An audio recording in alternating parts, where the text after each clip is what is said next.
خطبہ مسجد حرام بتاریخ 9 محرم 1442 ہجری بمطابق 28 اگست 2020 عیسوی بعنوان اللہ کے دنوں کی یاد دلاؤ، خطیب ماہر موقتی، ترجمہ بآواز حفظ الرحمان تیمی۔ ہر طرح کی تعریف اللہ کے لیے ہے جس نے انسان کو زمین میں خلیفہ بنایا تاکہ اس کو آباد کرے، اس کے لیے ان چیزوں کو پیدا کیا جو آسمان و زمین میں ہیں اور انہیں مسخر فرمایا، ہمیں بھرپور ظاہر و باطن نعمتیں عطا فرمائی تاکہ ہم اس کا شکر بجا لائیں۔ میں اس پاک ذات کی حمد بیان کرتا ہوں اور اس کا شکر بجا لاتا ہوں، میں اس کی ثنا بیان کرتا ہوں اور اس سے مغفرت طلب کرتا ہوں۔ میں گواہی دیتا ہوں کہ اللہ کے علاوہ کوئی معبود نہیں، وہ اکیلا ہے، اس کا کوئی شریک نہیں۔ میں اللہ کے نزدیک اس گواہی کے اجر اور بقا کی امید کرتا ہوں۔ میں گواہی دیتا ہوں کہ ہمارے سردار و نبی محمد اللہ کے بندے اور اس کے رسول ہیں۔ انہوں نے ملت کے نشانات کو واضح و ظاہر فرمایا، ہمیں روشن شاہ راہ پر چھوڑا جس کی رات اس کے دن کی مانند ہے۔ اللہ کا تعالیٰ کا درود و سلام اور برکتیں نازل ہوں ان پر، ان کی آل و اولاد اور ان کے صحابہ کرام پر جو اس امت کے سب سے افضل، ان میں سب سے معزز اور سب سے نیک ہیں، اور تابعین پر اور ان پر جو قیامت کے دن تک حق کے ساتھ ان کی اتباع کریں، اور بہت زیادہ سلامتی نازل ہو۔ اما بعد، مومنو، میں آپ سب کو اور اپنے نفس کو اللہ تعالیٰ کے تقوی کی وصیت کرتا ہوں۔ ہمیں شب و روز اور ماہ و سال کے گزرنے سے عبرت حاصل کرنی چاہیے، اس لیے کہ ہر سال جو گزرتا ہے وہ انسان کو اس کی دنیا سے دور اور اس کی آخرت سے قریب کرتا ہے، اور جو مر گیا اس کی قیامت قائم ہو جاتی ہے۔ اللہ تعالیٰ کا ارشاد ہے، ایمان والو، اللہ سے ڈرتے رہو اور ہر شخص دیکھ بھال لے کہ کل کے واسطے اس نے اعمال کا کیا ذخیرہ بھیجا ہے، اور ہر وقت اللہ سے ڈرتے رہو۔ اللہ تعالیٰ تمہارے سب اعمال سے باخبر ہے، اور تم ان لوگوں کی طرح مت ہو جانا جنہوں نے اللہ کے احکام کو بھلا دیا تو اللہ نے بھی انہیں اپنی جانوں سے غافل کر دیا، اور ایسے ہی لوگ نافرمان فاسق ہوتے ہیں۔ اہل نار اور اہل جنت باہم برابر نہیں، جو اہل جنت ہیں وہی کامیاب ہیں۔ مسلمانوں، اللہ تعالیٰ نے اپنے بندوں کو دین حنیف پر پیدا فرمایا۔ ارشاد ربانی ہے، اللہ تعالیٰ کی وہ فطرت جس پر اس نے لوگوں کو پیدا کیا، اللہ تعالیٰ کے بنائے کو بدلتا نہیں، یہی سیدھا دین ہے، لیکن اکثر لوگ نہیں سمجھتے۔ پھر شیطان نے انہیں گمراہ کیا تو اللہ پاک نے اپنے رسولوں کو خوشخبری دینے والا اور ڈرانے والا، اللہ کے ایام اور اس کے عہد و میثاق کی یاد دلانے والا بنا کر بھیجا۔ اور اللہ تعالیٰ کے ایام وہ دن ہیں جن میں اس نے بعض قوموں پر انعام فرمایا اور بعض دوسری قوموں سے انتقام لیا، تاکہ بندے اس کی نعمتوں پر شکر بجا لائیں اور اس کے عقاب سے ڈریں۔ اللہ کے رسول صلی اللہ علیہ وسلم نے فرمایا، جب موسیٰ علیہ السلام اپنی قوم میں تھے انہیں اللہ کے ایام کی یاد دلاتے تھے، اور اللہ کے ایام اس کی نعمتیں اور اس کی بلائیں ہیں۔ اسے مسلم نے روایت کیا ہے، اور قرآن عظیم میں ہے۔ ہود علیہ السلام نے اپنی قوم سے فرمایا، اور تم یہ حالت یاد کرو کہ اللہ نے تم کو قوم نوح کے بعد جانشین بنایا اور تمہیں خوب تن و مند کیا، سو اللہ کی نعمتوں کو یاد کرو تاکہ تم فلاح پاؤ۔ اور جب اللہ کے نبی صالح علیہ السلام مبعوث کیے گئے تو انہوں نے اللہ کے ایام کی اپنی قوم کو یاد دلایا اور کہا، اور تم یہ حالت یاد کرو کہ اللہ تعالیٰ نے تم کو عاد کے بعد جانشین بنایا اور تم کو زمین پر رہنے کا ٹھکانہ دیا کہ نرم زمین پر محل بناتے ہو اور پہاڑوں کو تراش تراش کر ان میں گھر بناتے ہو، سو اللہ تعالیٰ کی نعمتوں کو یاد کرو اور زمین میں فساد مت پھیلاؤ۔ پھر نبی جسے اللہ تعالیٰ نے بھیجا، ہر نبی جسے اللہ تعالیٰ نے بھیجا، انہوں نے اپنی قوم کو ڈرایا اور انہیں خوشخبری سنائی، انہیں اللہ کے گزرے ہوئے دنوں کی یاد دلائی، انہیں اللہ کے ان گزرے ہوئے دنوں کی یاد دلائی جن میں عبرتیں اور نصیحتیں ہیں، انہیں اللہ کے ایام یاد دلاتے ہوئے بتایا کہ ان ایام نے قوم نوح، عاد، سمود، اصحاب مدین اور ان ہستیوں کے ساتھ کیا کیا جو الٹ دی گئیں، وہ انہیں ان لوگوں کے بارے میں اللہ کے ایام کی یاد دلاتے رہے جنہوں نے ناشکری کرتے ہوئے اللہ کی نعمت کو بدل دیا اور اپنی قوم کو ہلاکت میں ڈال دیا۔ مومنوں، بندوں پر اللہ کی نعمتوں کو نہ شمار کیا جا سکتا اور نہ گنا جا سکتا ہے، تو ہر لمحے میں نعمت ہے اور ہر سانس میں نعمت ہے۔ اللہ وہ ہے جس نے آسمانوں اور زمین کو پیدا کیا اور آسمانوں سے بارش برسا کر اس کے ذریعے سے تمہاری روزی کے لیے پھل نکالے ہیں، اور کشتیوں کو تمہارے بس میں کر دیا ہے کہ دریاؤں میں اس کے حکم سے چلیں پھریں۔ اسی نے ندیاں اور نہریں تمہارے اختیار میں کر دی ہیں۔ اس نے تمہارے لیے سورج چاند کو مسخر کر دیا ہے کہ برابر ہی چل رہے ہیں، اور رات دن کو بھی تمہارے کام میں لگا رکھا ہے۔ اسی نے تمہیں تمہاری منہ مانگی کل چیزوں میں سے دے رکھا ہے۔ اگر تم اللہ کے احسان گننا چاہو تو انہیں پورے گن بھی نہیں سکتے۔ یقیناً انسان بڑا ہی بے انصاف اور ناشکرا ہے۔ تو ہر خیر جسے بندہ حاصل کرتا ہے وہ اللہ کی نعمتوں میں سے ہے، اور ہر شر جسے اس سے اللہ پھیر دیتا ہے وہ اللہ کی نعمتوں میں سے ہے۔ ارشاد ربانی ہے، تمہارے پاس جتنی بھی نعمتیں ہیں سب اس کی دی ہوئی ہیں۔ اب بھی جب تمہیں کوئی مصیبت پیش آ جائے تو اس کی طرف نالا و فریاد کرتے رہو۔ بندوں پر اللہ تبارک تعالیٰ کی عظیم ترین نعمتوں میں سے اسلام اور ہدایت و استقامت کی نعمت ہے، اور اللہ جل وعلا کی طرف متوجہ ہونے کی نعمت ہے۔ اللہ سبحانہ نے اصحاب رسول صلی اللہ علیہ وسلم پر اپنے فضل کو بیان کرتے ہوئے فرمایا، مگر اللہ نے تم کو ایمان کی محبت دی اور اس کو تمہارے لیے دل پسند بنا دیا، اور کفر و فسق اور نافرمانی سے تم کو متنفر کر دیا۔ ایسے ہی لوگ اللہ کے فضل و احسان سے راست رو ہیں، اور اللہ علیم و حکیم ہے۔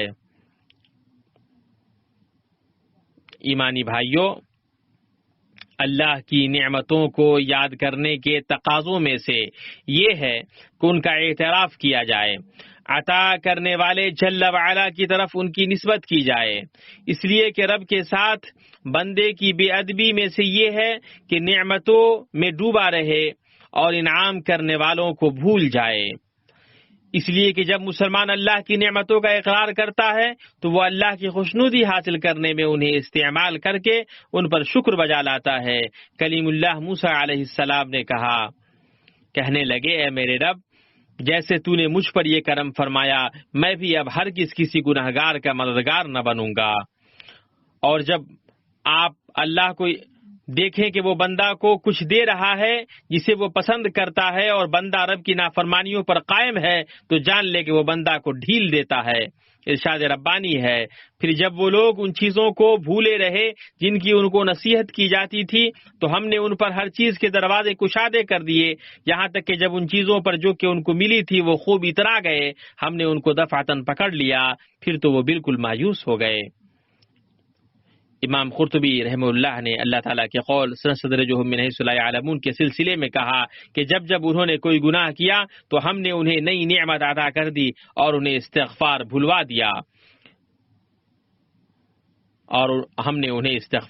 دیا۔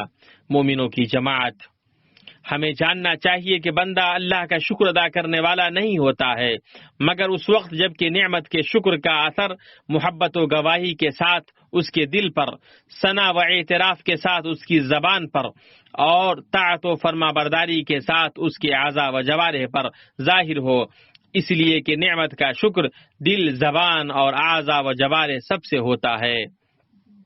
سب سے عظیم شکر بندگی کی طرف جلدی کرنا ہے، جیسا کہ اللہ سبحانہ کا ارشاد گرامی ہے، بلکہ تو اللہ ہی کی عبادت کر اور شکر کرنے والوں میں سے ہو جا۔ اللہ کے بندو، شکر نعمتوں کی حفاظت کرتا ہے اور ان میں اضافہ کرتا ہے، تو جسے شکر کی توفیق ملی اسے زیادہ ملا، اور اللہ کا فرمان ہے، اور جب تمہارے پروردگار نے تمہیں آگاہ کر دیا کہ اگر تم شکر گزاری کرو تو تمہیں بے شک میں تمہیں زیادہ دوں گا، اگر تم ناشکری کرو گے تو یقیناً میرا عذاب سخت ہے۔ ابن قیم رحمہ اللہ نے کہا کہ نعمتیں تین ہیں، ایک موجود نعمت جسے بندہ جانتا ہے، ایک انتظار کی جانے والی نعمت جس کی بندہ امید رکھتا ہے، اور ایک نعمت وہ ہے جو اسے ملی ہوتی ہے اور اسے اس کا احساس نہیں ہوتا۔ تو جب اللہ تعالیٰ اپنے بندے پر اپنی نعمت کو پوری کرنا چاہتا ہے تو اسے موجودہ نعمت سے باخبر کرتا ہے اور اسے اپنے شکر کی توفیق دیتا ہے، جو اس نعمت کو قید رکھتا ہے اور بھاگنے نہیں دیتا۔ معصیت سے نعمت بھاگ جاتی ہے اور شکر سے قید ہو جاتی ہے، اور اسے ایسے عمل کی توفیق دیتا ہے جس کے ذریعے وہ انتظار کی جانے والی نعمت کو حاصل کرتا ہے اور اسے ان نعمتوں سے باخبر کرتا ہے جو اس کے پاس ہوتی ہیں، اسے ان کا احساس نہیں ہوتا۔ آپ رحمہ اللہ کا کلام ختم ہوا۔ کوئی شخص نعمتوں کے شکر کا پورا حق ادا نہیں کر سکتا، خواہ وہ جتنی بھی کوشش کیوں نہ کر لے۔ اس کے لیے ایک اللہ کی خوشنودی کو پانے کی کوشش کرنا ہی کافی ہے، لیکن جب بندے کو کوئی نئی نعمت ملے وہ نئے سرے سے شکر ادا کرے، دعا کے دروازے کو لازم پکڑے تاکہ نعمتوں کے باب میں اپنے سرے سے شکر ادا کرے، دعا کے دروازے کو لازم پکڑے تاکہ نعمتوں کے باب میں اپنی کوتاہی کی بھرپائی کر سکے۔ اللہ کا فرمان ہے، یہاں تک کہ جب وہ پختگی اور 40 سال کی عمر کو پہنچا تو کہنے لگا ہے میرے پروردگار مجھے توفیق دے کہ میں تیری اس نعمت کا شکر بجا لاؤں جو تو نے مجھے اور میرے ماں باپ پر انعام کی ہے، اور یہ کہ میں ایسے نیک عمل کروں جن سے تو خوش ہو جائے اور تو میری اولاد بھی صالح بنا۔ میں تیری طرف رجوع کرتا ہوں اور میں مسلمانوں میں سے ہوں۔ اور اللہ کے نبی سلیمان علیہ السلام نے کہا، ارشاد ربانی ہے کہ وہ دعا کرنے لگے کہ پروردگار تو مجھے توفیق دے کہ میں تیری ان نعمتوں کا شکر بجا لاؤں جو تو نے مجھے انعام کی ہے اور میرے ماں باپ پر اور میری اولاد بھی صالح بنا۔ میں تیری طرف رجوع کرتا ہوں اور میں مسلمانوں میں سے ہوں۔ انبیاء نے اپنی قوموں کو شکر بجا لانے کا حکم دیا۔ ابراہیم علیہ السلام نے اپنی قوم سے کہا، پس تمہیں چاہیے کہ تم اللہ تعالیٰ ہی سے روزیاں طلب کرو اور اس کی عبادت کرو اور اس کے شکر گزاری کرو اور اس کی طرف تم لوٹائے جاؤ گے۔ اور شکر صحابہ کرام کے لیے نبی صلی اللہ علیہ وسلم کی وصیت ہے۔ سنن نبی داؤد میں ہے، معاذ بن جبل رضی اللہ عنہ کی روایت ہے کہ اللہ کے رسول نے ان کا ہاتھ پکڑا اور کہا، اے معاذ، اللہ کی قسم میں تم سے محبت کرتا ہوں۔ 2 بار کہا، میں تمہیں وصیت کرتا ہوں کہ تم ہر نماز کے بعد یہ کہنا نہ چھوڑو، اللہم انی علی ذکرک و شکرک و حسن عبادتک۔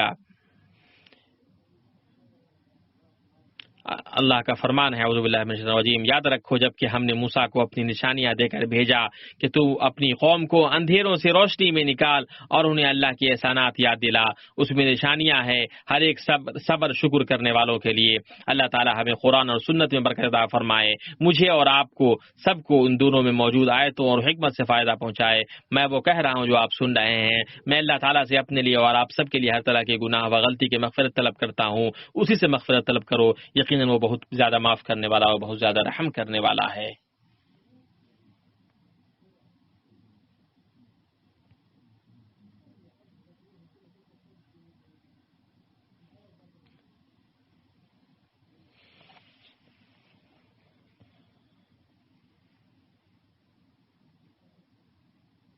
ہر طرح کی تعریف اللہ تعالیٰ کے لیے ہے،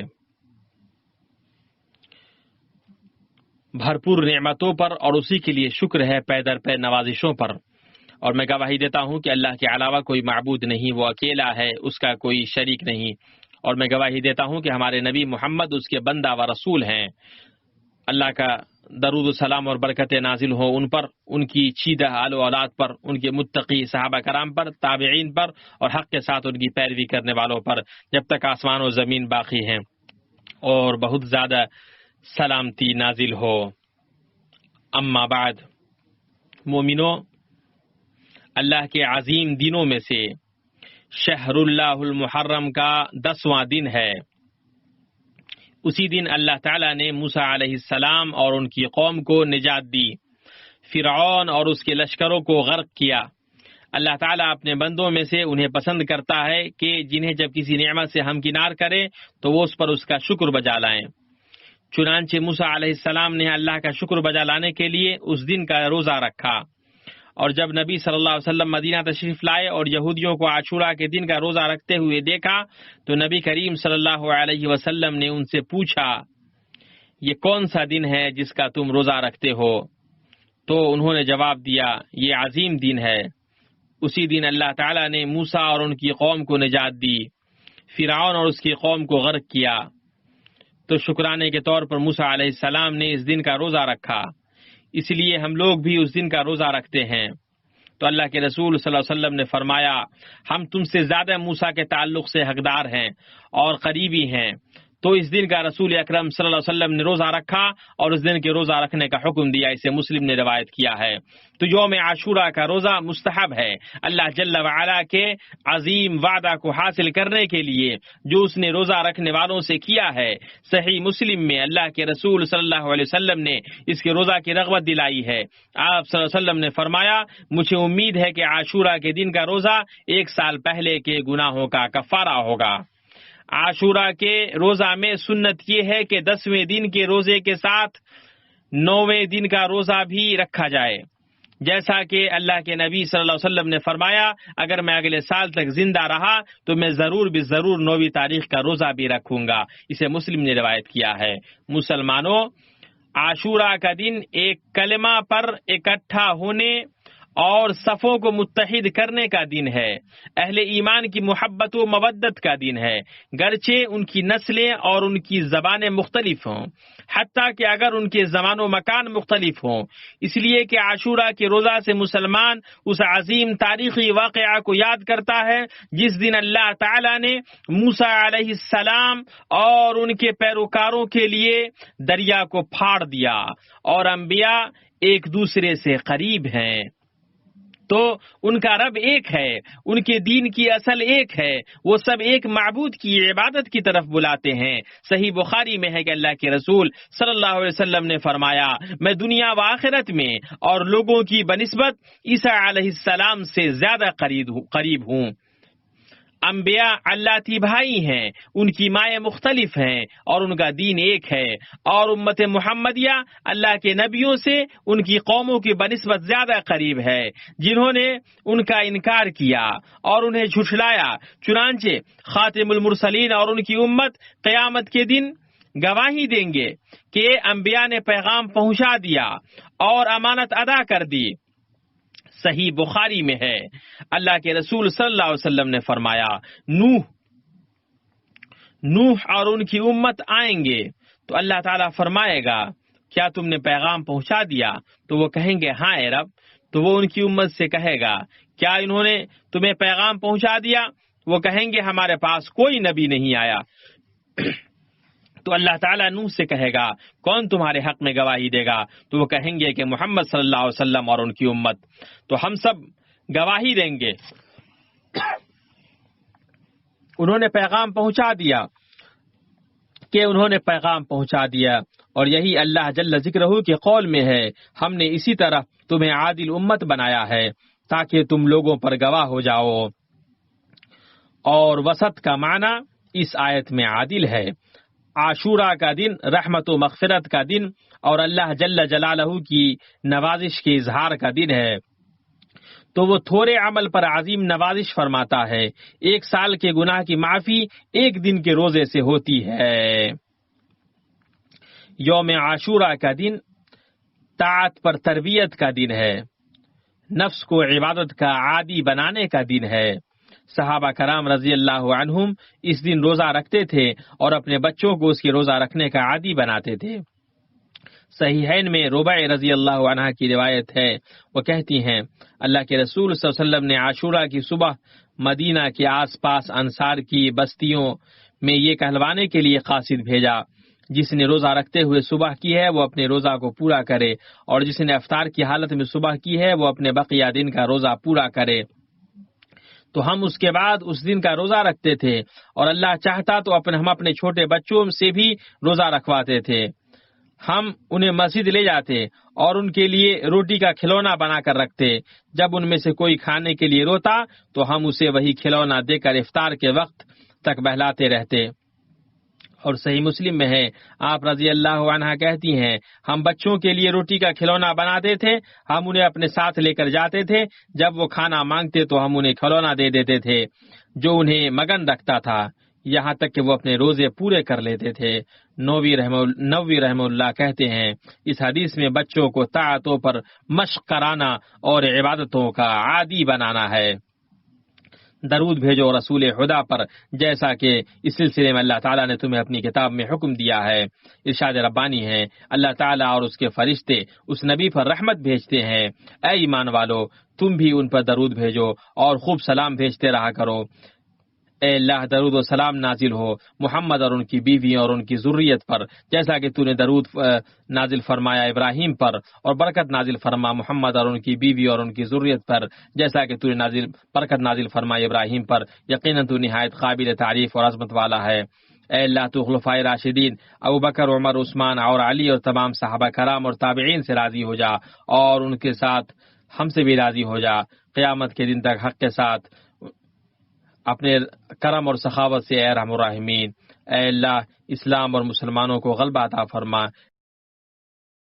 اللهم صل على محمد وعلى آل محمد كما صليت على إبراهيم وعلى آل إبراهيم إنك حميد مجيد اللهم بارك على محمد وعلى آل محمد كما باركت على إبراهيم وعلى آل إبراهيم إنك حميد مجيد